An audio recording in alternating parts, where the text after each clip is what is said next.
Flap Your Wings by P.D. Eastman.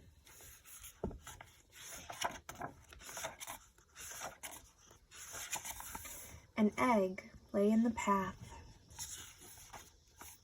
A boy came down the path, and he saw the egg. He looked around. He saw flamingos and frogs and turtles and alligators. "Whose egg is this?" he called, but nobody answered. Then the boy looked up. He saw an empty nest in a tree. "Oh, here's an egg without a nest," he said, "and there is a nest without an egg." The boy climbed the tree. He put the egg in the nest. Then he went away. Mr. and Mrs. Bird came home. They were surprised to find an egg in their nest. "That's not our egg," said Mrs. Bird. "Look how big it is." "But it is an egg. It's in our nest," said Mr. Bird.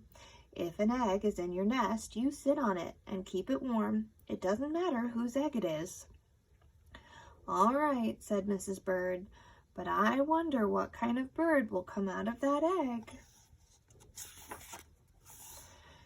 They took turns keeping the egg warm. First Mrs. Bird sat on it, then Mr. Bird sat on it, and sometimes, because it was so big, they both sat on it. One day, Mrs. Bird heard a squeaking noise. "Help," she said, "the egg is squeaking. Squeak, squeak, squeak, squeak." Mr. Bird came back to the nest. He listened to the egg. "The egg is not squeaking," he said. "It's our baby that is squeaking. He is ready to come out of the egg." Mr. and Mrs. Bird waited. Squeak, squeak!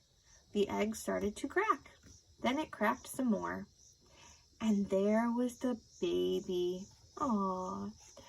Mr. Bird was very excited. "It's Junior," he shouted. "What a beautiful baby."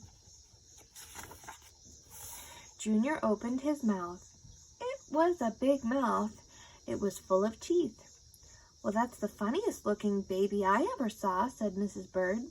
"Something is wrong. I don't think he's our baby at all." "Well, he's in our nest, so he must be ours," said Mr. Bird. "His mouth is open, and that means he's hungry. When your baby is hungry, you feed him." Mr. and Mrs. Bird went away to get some food for Junior. Mr. Bird brought back a pink worm. Mrs. Bird brought back a green one. Junior ate both worms in one gulp. Then he opened his mouth wide again. "We have to get Junior lots more to eat," said Mr. and Mrs. Bird. Hour after hour, day after day, they brought food for Junior. Mrs. Bird got berries and cherries. She got butterflies and caterpillars. She got dragonflies and mosquitoes. She got ladybugs and tiger beetles. Mr. Bird got crickets and spiders. He got grasshoppers and snails. He got red ants. He got black ants. He got centipedes too. What kind of a bird eats so much?" said Mrs. Bird. "It doesn't matter," said Mr. Bird. "He's still hungry and we have to feed him." Weeks went by. Junior never stopped eating, and he never stopped growing. He grew bigger and bigger and bigger. Finally, Junior got so big that Mr. Bird said, "It's too crowded up here. Junior has to leave the nest. It's time for him to fly away." "Ah, you are right," said Mrs. Bird. "The time has come. We must show him how to fly." Mrs. Bird pushed and pushed. Mr. Bird showed Junior how to fly. "Jump into the air like this," he said, "and then flap your wings." Junior got ready. He took a big breath and jumped. Up, up, up into the air he went. "Flap your wings," yelled Mrs. Bird. "Flap your wings," yelled Mr. Bird. Junior flapped and flapped, but it didn't do any good. He didn't have any wings. Down, down, down went Junior, down into the water. Splash!